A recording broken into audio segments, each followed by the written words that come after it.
Okay. Uh, Grant, I don't know how long you and I have known each other, but it's been years. I mean, Years.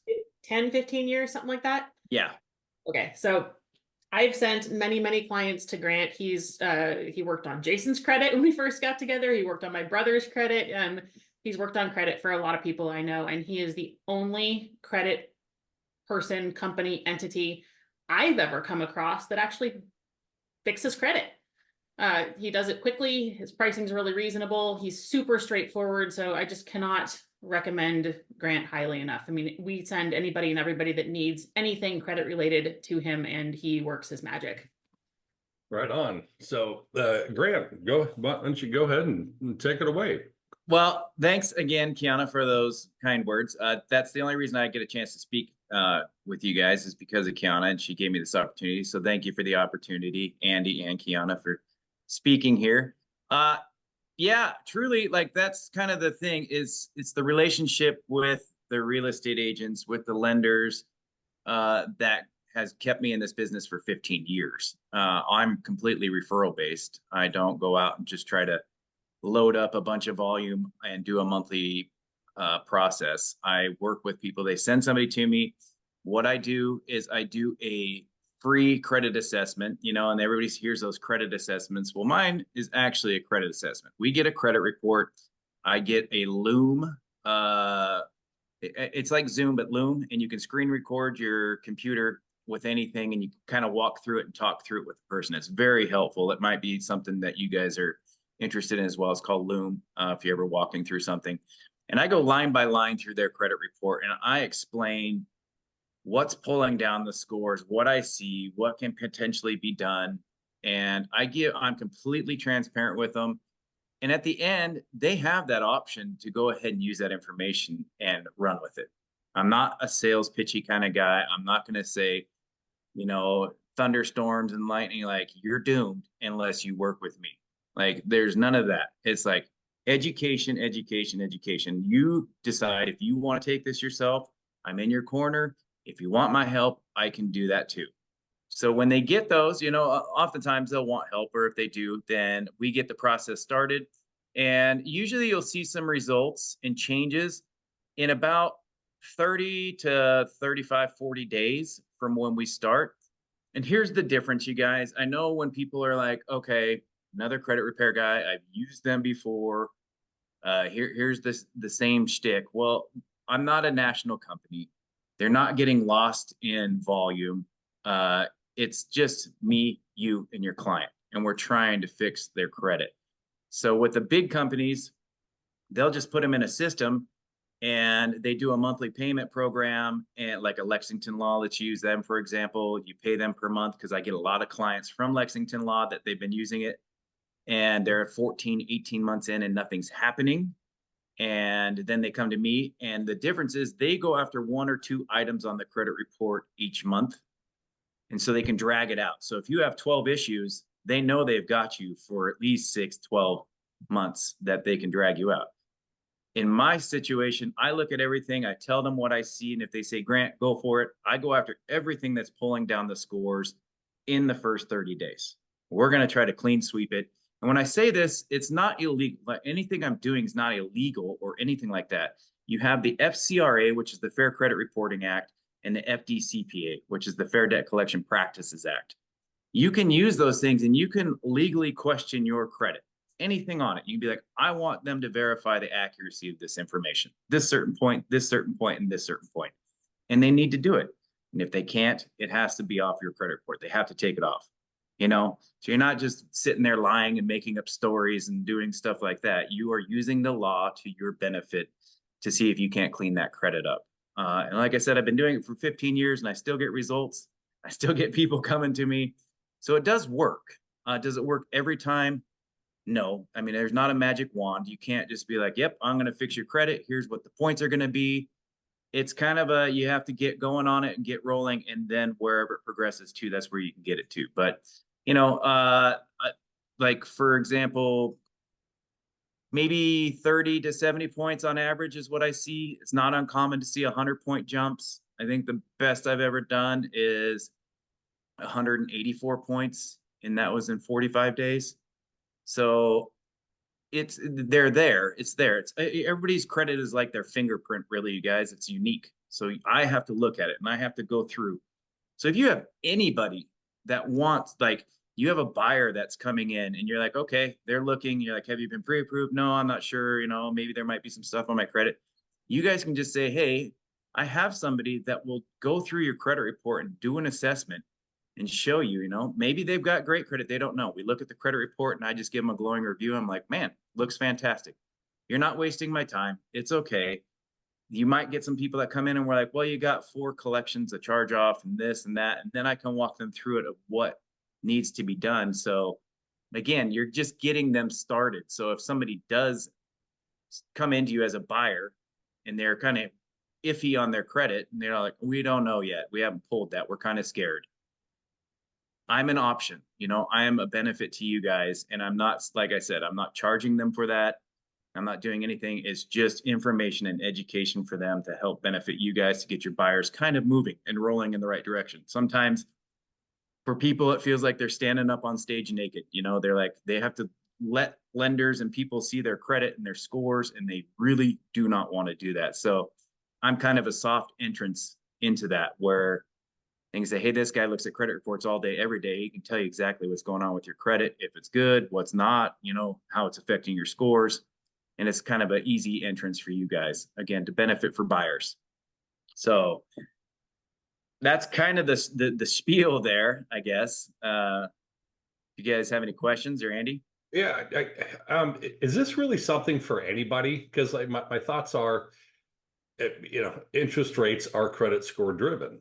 So, so let's say somebody has like a 710 credit score and they don't really have a lot of stuff on their credit. Could they still come to you, maybe get it raised up 30 or 40 points and have that make a difference in the credit? Yeah. So right now, like anything, I got people that come to me like, we need 10 or 20 points even. And they're like, what can we do on this report to get that 10 or 20? And so that's not uncommon. It is really for anybody. Sometimes people will see these roller coaster scores, no lates, no derogatories. They're like, we make our payments every month. We do everything. But sometimes our scores are 685 and other months our scores are 745. Oftentimes those are people that maybe have a business or they use their cards a lot. They run them up and then they pay them off at the end of the month. And they're missing the time that when the creditor reports to the bureau and when they're paying, they might miss it by 2 or 3 days. So like if that like Chase or Amex, they have a $20,000 limit credit card and they use it for their business and they run it up to 18,000, but they pay it off at the end of the month, every month. Well, Chase or Amex might report on the 15th. So then they are reporting that $18,000 balance with that limit. And so it's showing that's dropping the score because it's a high debt utilization ratio. And you're like, we're not that low. We're doing great. We're doing everything right. And that's just a simple thing to look at and go through and talk through to them and say, you need to figure out when your creditors are actually reporting and make sure your payments and everything are done before then, especially when you get into the lending. Like, obviously there's financial feasibilities, but before you go into lending and pulling reports and things like that, make sure you're paying before those times. So yeah, it really is for a lot of people, not just people with like collections and charge-offs and things like that. Sometimes it's just looking at the credit report and kind of figuring out why your scores are moving a certain way if you can get that. So absolutely. And say, do you have any like any great success stories, or Kiana, did between the two, you what's a, like, without giving names, what's a great success story that was able to help somebody get a house? I mean, Jason's was a success story. I mean, he had a divorce and his ex-wife was horrendous, just absolutely destroyed his credit. And Grant was able to help with that. My brother had bad credit just because he's a moron. With that, I mean, it's funny because I don't know about you guys, but I find that sometimes people are so scared that it's rarely as bad as they think it is. And some really simple things can make a huge difference. And when Grant told me the thing about making sure you're paying before they report to the credit bureaus, I was like, I feel like I'm a reasonably intelligent adult. And that simple thing can make a huge difference. And I had absolutely no idea. So, you know, both in terms of big differences and just easy tips. Like Grant's great. I mean, listen. Here's something. Can I share my screen, Andy? Is that okay? Please. I'm going to show you guys something that you'll see here. Oftentimes, when you have somebody that is, let me know when you can see this. Yeah, good. So oftentimes, you guys, this goes for any of you, when you see people with collections or anything and they say they might have them, it happens so often, they get scared and they say, we're going to pay off all our collections and everything's going to be great. Then we'll go and get our loan and we'll get our house. That is probably the worst thing you can do, doing it, because a lot of people assume that it's just going to come off the credit report. And the only time that happens is on medical collections. Now there is a law in place that any medical collections that are below $500 cannot report on the credit report at all. So if there's any, if you ever see medical collections on a credit report that are less than $500 reporting, that can come off immediately. And I'm going to show you one other little thing that can make things move a little faster. But that's one, medical collections under $500. And if you had, like, say, an $850 medical collection that's above 500, so it can legally report. But once you pay that, it has to come off the credit report. Those are medical collections. Any third-party collections that are, you know, like Verizon, you know, that's Jefferson Capital usually, and Midland, and there's these other collection companies out there, LVNV Funding, like all these other guys. If you pay that, all it comes up as is a zero balance paid collection. So yeah, you paid it, but it's still showing up on the credit report as a zero balance paid collection. It's still a collection. It's still hurting your scores. Before you do that, and if you have the time, you should dispute it first. And here's why. You dispute those collections, you may get a letter in the mail from, like, said Jefferson Capital, or yeah, actually I should have used this one as an example. I got a client just like 2 days ago, sent one from Jefferson Capital in regards to a Verizon account, 60% discount on the payment. So what we're trying to do is get that letter, get less money to have to be paid. But when you get that, then you call them and say, if I pay this, will you remove it from the credit report? Will you delete it? It's called a payment in exchange for deletion. If you don't ask that question, they're not going to do it. But you should ask every single time when you pay any collection or charge off, if I pay this, dangle the money in front of them like a carrot and say, I've got the money. I know all you want to do is get paid. So, and don't use those terms exactly. You want to be polite, but you're just leveraging yourself with that money to say, if I pay this, will you remove it? It's a gray area. There's a lot of collection companies that will do it. There's some that say they can't, whatever. If they do that, I always tell people, just hang up the phone, say, okay, well, I've got some other people to pay, so I'm going to move on to the people that will work with me and my credit. And before you know it, they're calling back saying, oh, I talked to my manager, we can do it now. So you're trying to pay off these collections for less, but you're also trying to keep your credit in mind. If you just go in there and clean sweep and pay everything and it's zero balance collections, and then you try calling those collection companies, they're ghosts. They don't care because they got their money. You're useless to them now. Like, they're not going to negotiate with you at all. So you can still try to dispute it, but you're not using any leverage. So this is kind of a flow chart that you can send to your clients. You can give to your clients, like if they do have collections, of just like how to play that chess game and make the right moves to give the best chance at higher credit scores and possibly get like 40 cents on the dollar.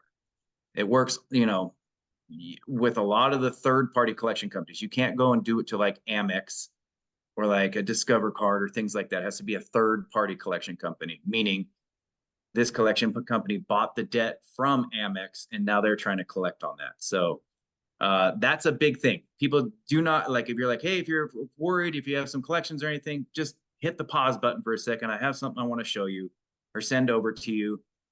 And it's just education and information, and it's building trust with your buyers. You know, you're not trying to tell them what to do. You're saying, here's something that might be able to help you navigate those collections.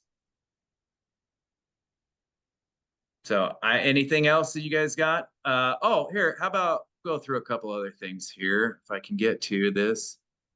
So these, you were asking like stories. Do you have any stories? Like, these are just some things. I don't know if you guys can read these on your computer or not, if you can see them.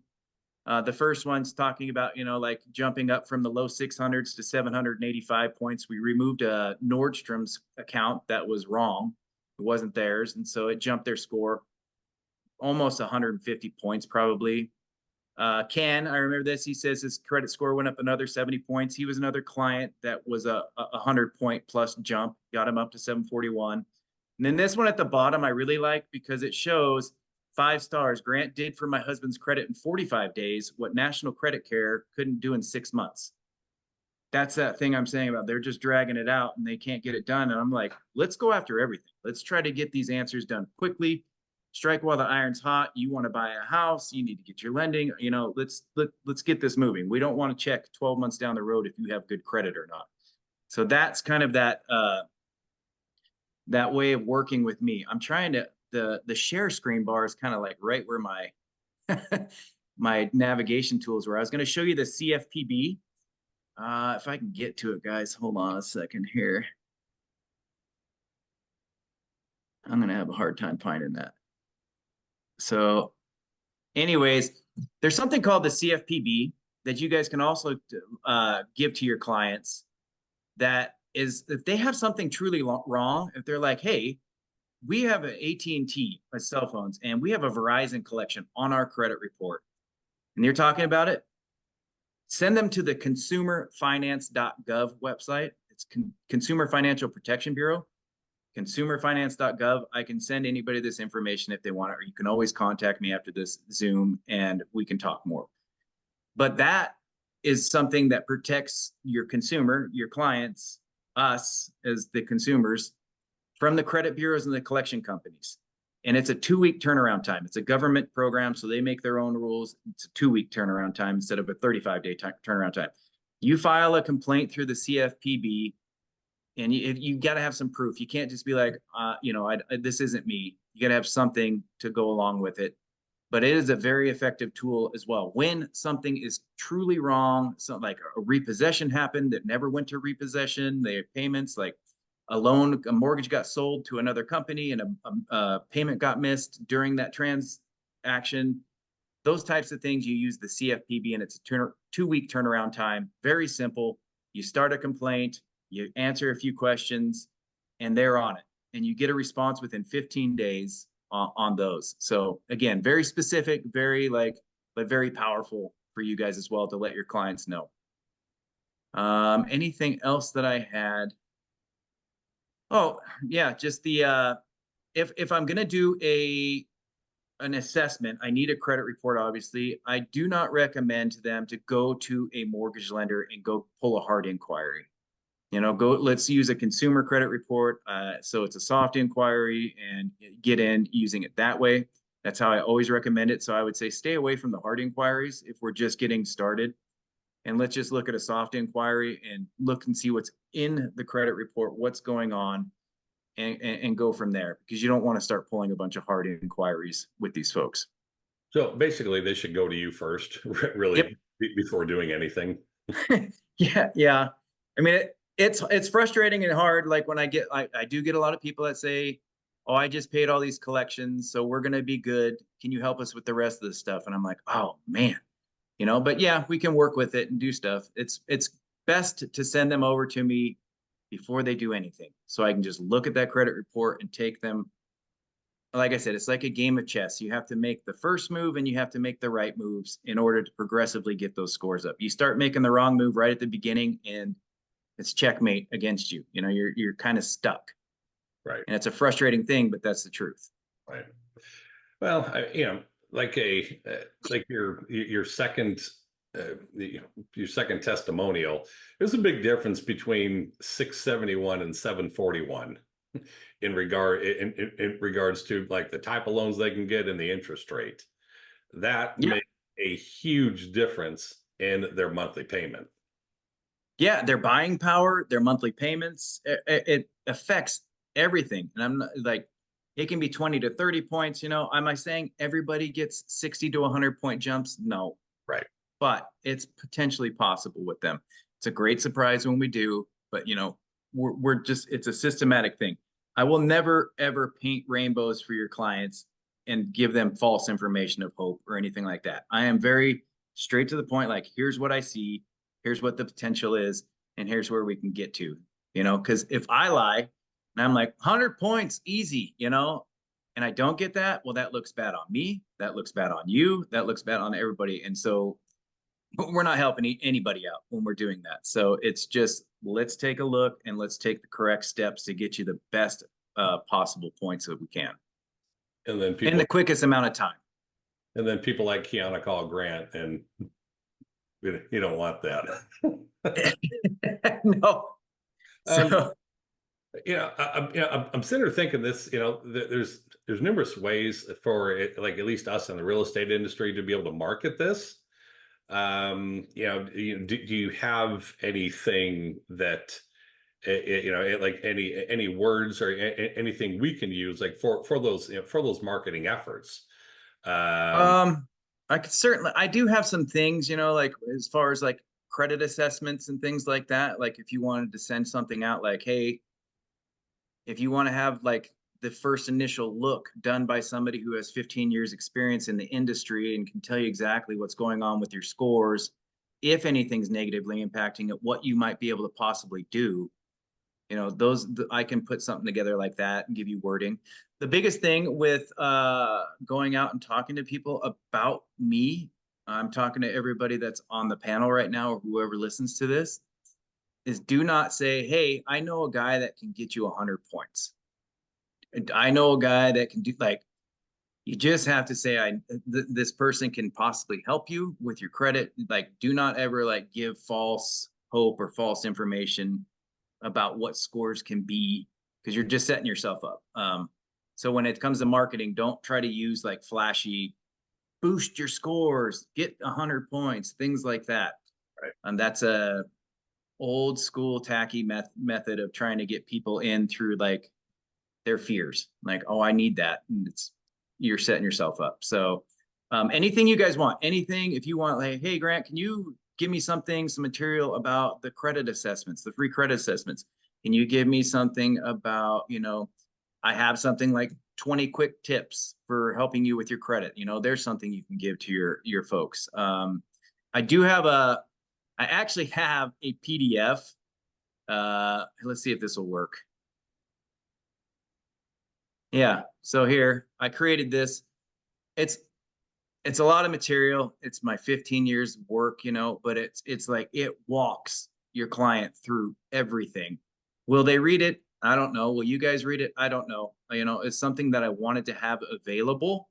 And again, it goes through like everything, you know, it talks about the other 65% of your score. You know, people dispute and they think that's the end all be all. Well, there's 65% other things that can affect your score. And if you work on those as well, you're getting all the more chances to get your scores up. Like I say, I'll break it down for your clients to what the scores are. But not only that, I take each one of those, show them how to get their credit reports. Here, we'll just skip down to the good stuff like debt utilization ratios. You know, I break it down like how you get your debt utilization ratios, how you can possibly get those up, you know, pay down, maybe get a limit increase. You do like what's a hybrid and you might be able to get your ratios down. Let's see, I come down to, let's go to the good stuff. Like here's the 20 quick tips to improving your credit. Things like that. You know, that's in there. I could make this a one-off and just make that a little pamphlet if you guys wanted. Here's something about the free credit assessments, you know, that I work on. So another thing, I wish I could move this. Maybe I.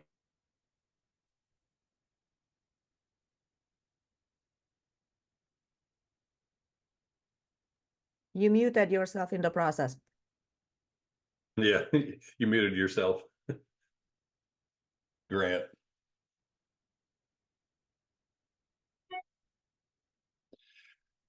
Hey, I can't hear you, Grant.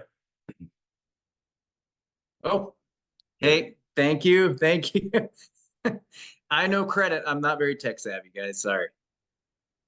Yeah, so what I was talking about was it's called the FDCPA, and it's called the Fair Debt Collection Practices Act. If you have a client that has a lot of collections and people calling them, there's the potential for them to actually get money back in their pocket.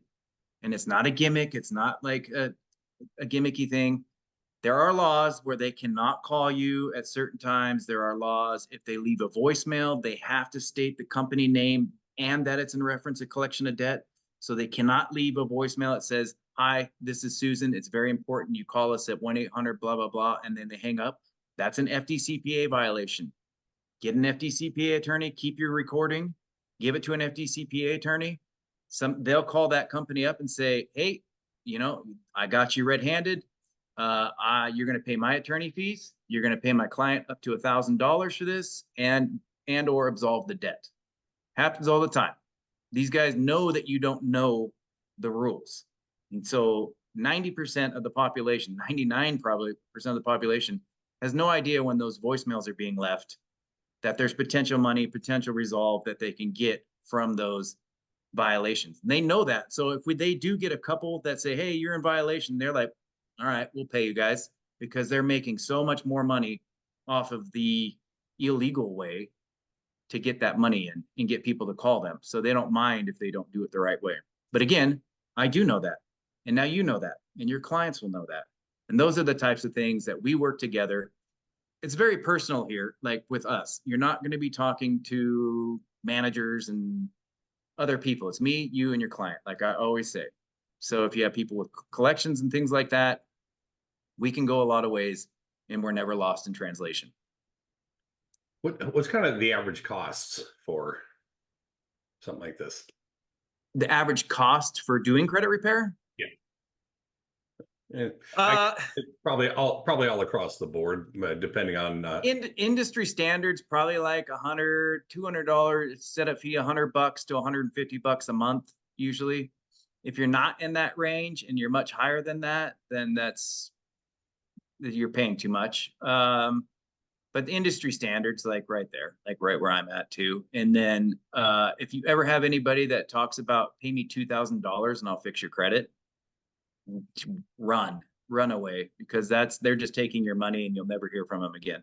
That's why we're bad apples in the industry, because that happened a lot in the last decade. They would be like $2,500 and we'll fix your credit. And people, they prey on their fear and they're like, "Okay, whatever you need to do, we need to get this house. Our rental lease is running out. We got to get this house." And they take their money and they're gone. They might try to do something, but they can't get their money back. They can't get in contact, and they make a lot of money that way. So you got to have people that you trust. You can look me up on their clients can look me up on the Better Business Bureau. I have an A+ rating, 15 years in the industry. Like, I don't hide anything. So anything you guys got, I'm more than willing to help. And if it's just questions, if you guys have questions before you even send a client over, you can ask me anything and I'll try to help you out. But one thing, like we keep hammering down, is try to get them over to me before they start making their own moves on their credit and decisions. Yeah. Mariana, do you have questions? We have boatloads of questions between the two of us. So first, we would just like to give the chance to everybody else before Dan and I are going to rapid fire. Anybody else before I get rapid fired? Have at it, you guys. Okay, so actually, I have two questions. Although, Andy, I would first say that as far as the value add, this is clearly something that someone even remotely in the market needs to do. This is not something where you find the home of your dreams and offers close in 3 days and there's 20 other bidders. That is not the time to fix them errors on your credit report. Right. So do this early and often. Right.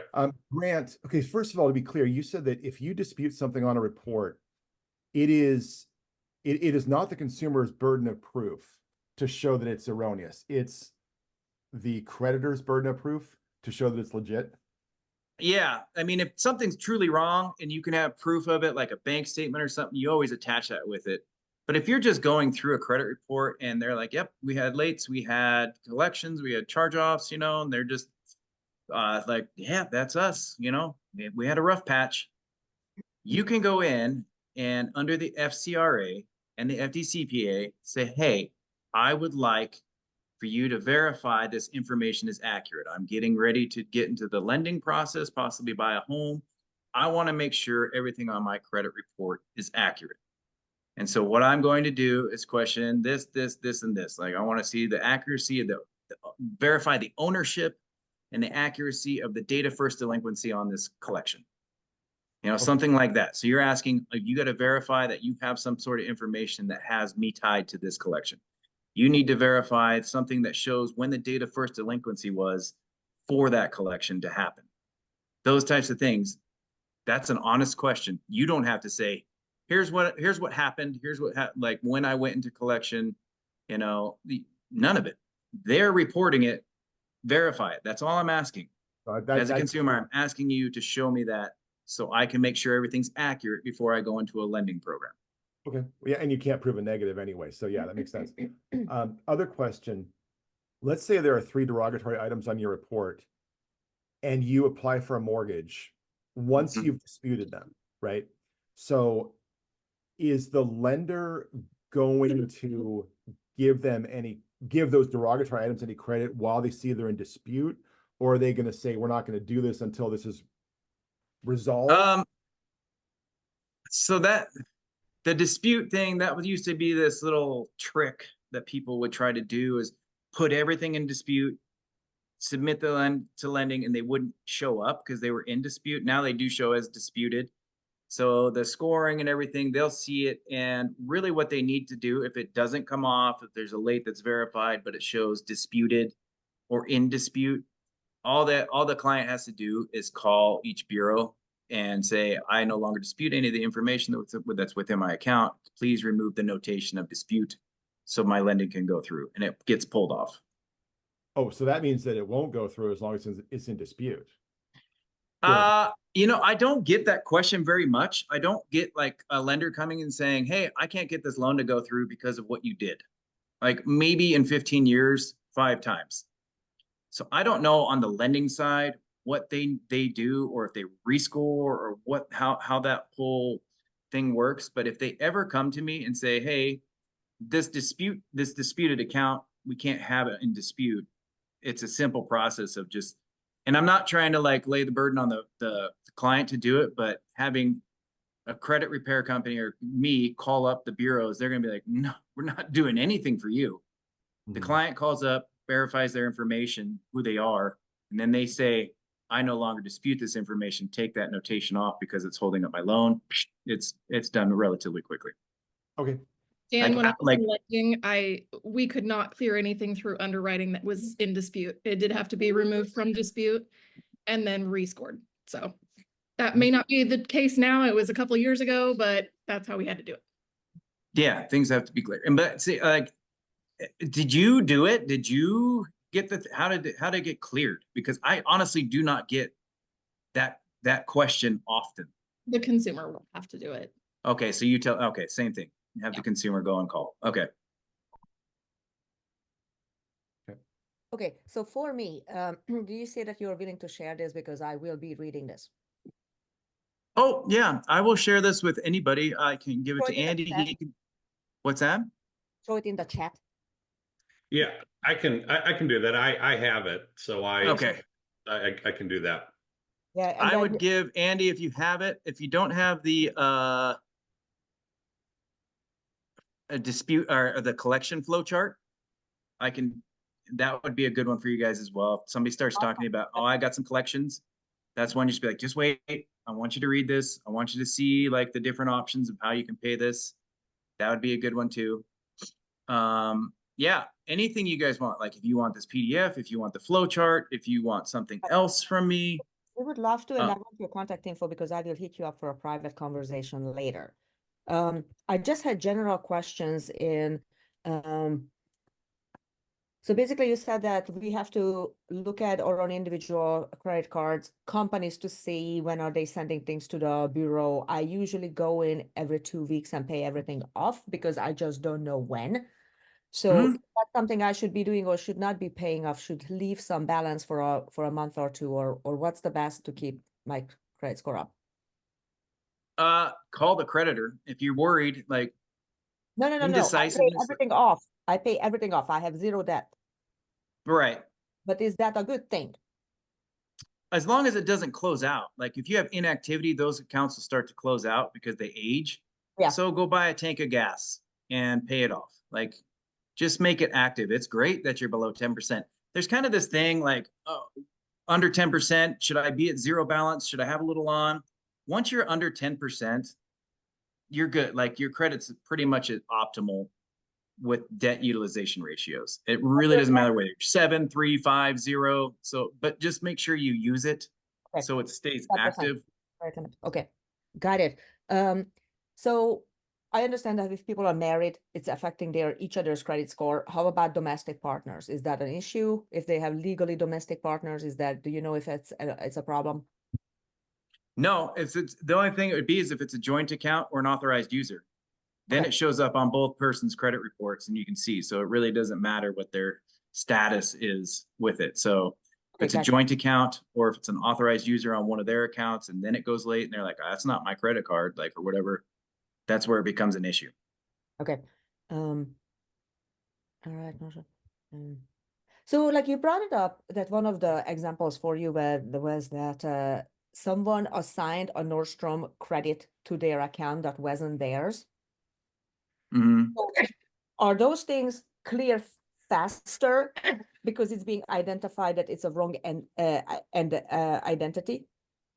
No, sometimes it can take a little longer actually because it is an identity thing. So you need to have like that one. We did first through the bureaus, I think, and then we had to go through the CFPB and say they're not working with us. We need you to do this. And I think she had a filed identity theft, maybe a police report that we had as well with that. It said, hey, I have identity theft. This is not my account, something like that. Sometimes it can be like as simple as verify I am who you say I am, and like when those dates were opened in my contract, my signature, when did I actually sign up for this account, those types of things. And they're like, you're right, we're done. Like, and so they'll drop it. But if they're not willing to play that game, then you have to take the appropriate steps to be like, this was identity theft. And if they don't work, again, you have a backup plan. Like, you have options. You go through the bureaus, you try to get things resolved. They don't resolve it. If it's truly wrong, then you go to the CFPB and you explain your situation to them. You say, hey, the bureaus aren't helping us. And then if they do that, they can get fined if they don't fix, the bureaus don't fix the credit and it's truly wrong. And it's not like a $5,000 fine, it's like 6 figures. So when you get the CFPB coming knocking on collection companies, the bureaus, and everything, they listen. They're like, okay, what's the problem? Okay. If someone doesn't know that their identity got stolen, is this process going to discover that? Yeah, because then we'll pull up a credit report and I'll be going through it and I'll be like, hey, you got a Nordstrom cards that's got a 90-day late on it and it's pretty maxed out, and it's because somebody stole it, maxed it out, and never paid. And they'll be like, I never had a Nordstrom card. Like, I don't know what that is. That's where it's going to pop up, is through that first initial credit assessment. So maybe people should hire you once or twice a year to do the soft, like, because it would be easier for you. You're a service, right? So if I'm just worried about myself, I hire you twice a year and then how do I pass you down my social security number and like these things? You have a process like a secure channel that you're using? First, you don't have to pay me twice a year to look at your credit reports. The only time anybody needs to pay me is when they say, Grant, there's a mess on my credit report. I don't want to do it myself. Can you please help me? That's the only time somebody's paying me, because you do not have to pay me to look at your credit report and I give you my thoughts. That's for you guys. That's for your clients. That's for anybody. And that's where that added value can be for any of your buyers, is that it's free. Obviously, they do need to get a credit report, and that's going to cost them something probably that they'll have to do. But for me, I'm not like, hey, I'm not even going to answer your questions until you pay me some money. I don't operate like that. So, and as far as looking at the credit reports, they can either go in and pull down the credit report as a PDF file and then email it to me. Or a lot of people are like, I don't know how to do that. I'm just going to give you my login information. I log into their credit reporting like Smart Credit. I actually am partnered with Smart Credit, so I can have access to it. I have like I'm with them. So with smart credit, we can do a lot of things that are not like on the internet and like handing over your social security number to me, like through an email or anything like that. It was another one of these things that I was going to show you guys through the site here, but it's okay. So I do that. Like people do both options. They send me a PDF file of their credit report, then I pull that up, or I log in, pull up the report right there, go through the credit report. A lot of people, like I always tell them, like when they give me that, they're like, well, is it safe to give you my login credentials? I'm like, you're the wrong person to steal identity from. You know, if you've got bad credit, you know, I'm looking at a 495 credit score here. I'm not getting anywhere stealing your credit, you know, like, so usually at that point in time, like, okay, he's here to help, you know, but however they feel safe, we can do it.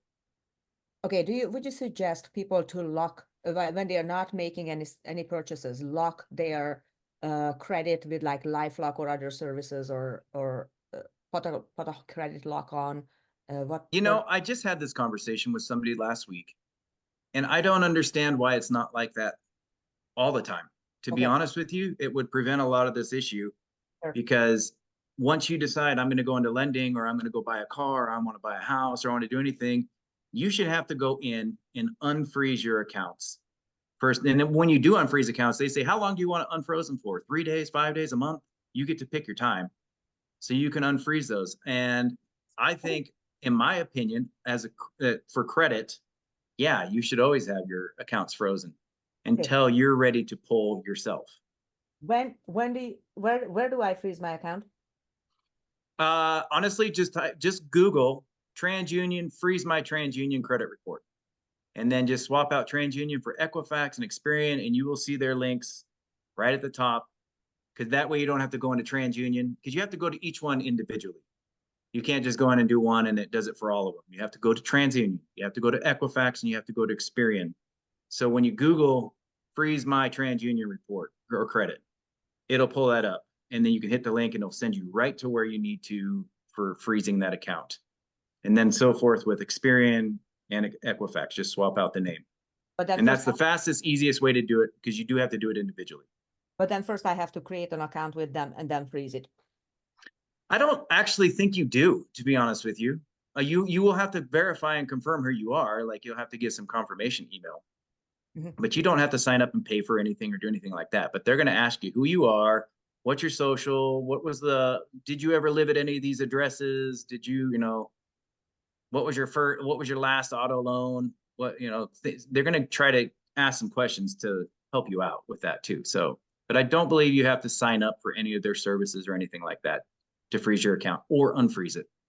Okay. And it is just the exact same thing to unfreeze it. You just say, unfreeze my TransUnion account. I do it. I've done it. I had my identity stolen, and they tried to file taxes on me. Nobody's safe. Like, it's like, I do everything correct, but they somehow got through, and I filed my taxes, not this year, last year. And they're like, my tax guy's like, well, good news, I got your taxes done. Bad news, somebody already filed. I'm like, oh my gosh. And it was out of control. They were asking for a bunch of huge refund and all this stuff. And it was like the account was that they wanted to get the refund into was like in South America or something crazy.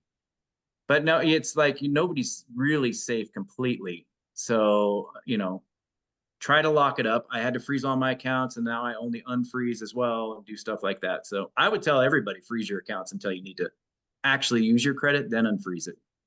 Okay. Other than mortgages, is it make any sense to try to reach for the maximum, the best credit score, or is there a certain number where you're like, it doesn't make any difference, you are just so good anyhow, and you're in the top 2-3% or whatever? That would be like a lending question, but I bet like anything 780 or higher. I'm sure you're in the upper echelon of all loan programs at 780 or higher. Okay. Anyway. I'm guessing there because I'm not a lender, but yeah, I will. I have your the real movement happens like 680 to the jump to 700, 700 to 720. Like even 640. And then you get down to those people that are like, I'm 585. Well, we need to get you to 620. Like those are like the big milestone scores down there. that you're doing. So I would say it's like 585 to a 620 is the jump. 620 to 640 makes a difference. 640 to 680 makes a difference. And then 680 up to 720. Okay, I have your number. I will reach out to you for a private conversation. Sure. Both of my clients and about doing some educational stuff. He's an attorney, estate planning attorney. So for him, he also has questions for his clients. So this is Okay, great. Good. I potentially could anyway. yeah. Okay. Yeah, I have no problem chatting with you guys. And again, if Are you in Seattle or where are you? no, I'm actually down in Boise now. Okay, Boise. Okay. Yeah, so I'm just an hour ahead of you guys. Okay. I'm really easy to contact though. If you have my cell phone number, you'll see it's the 509.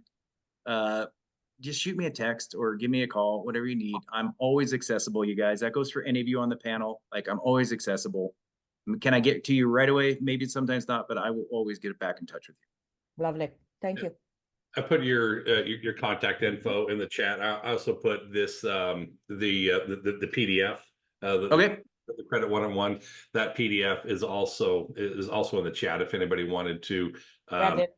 Yeah, anybody wanted to. Oh, here I can kind of show you here. So on the PDF, it's got access to your credit report, and then you come here. That's me. My DBA is Cred 45 because I don't know if you guys in Washington, you might know Palouse, the Palouse region over on the east side of the state.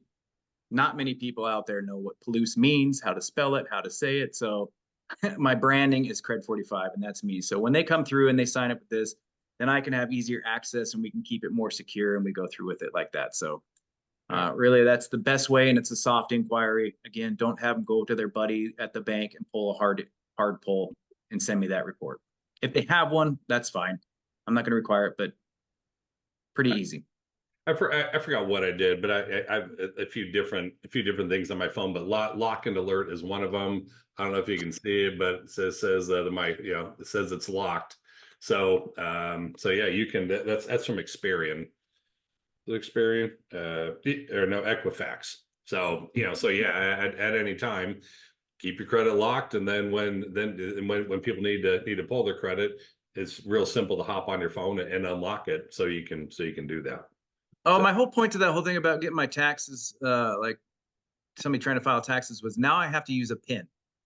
Every single time they send me a letter, I use a PIN number to get it. It's the same thing. Like, that's why doesn't everybody get a PIN sent to them? And then why doesn't everybody just lock their credit? And when they need to use it, unlock the credit. Like, that question was great from you, and I don't have an answer of why they don't just do that all the time.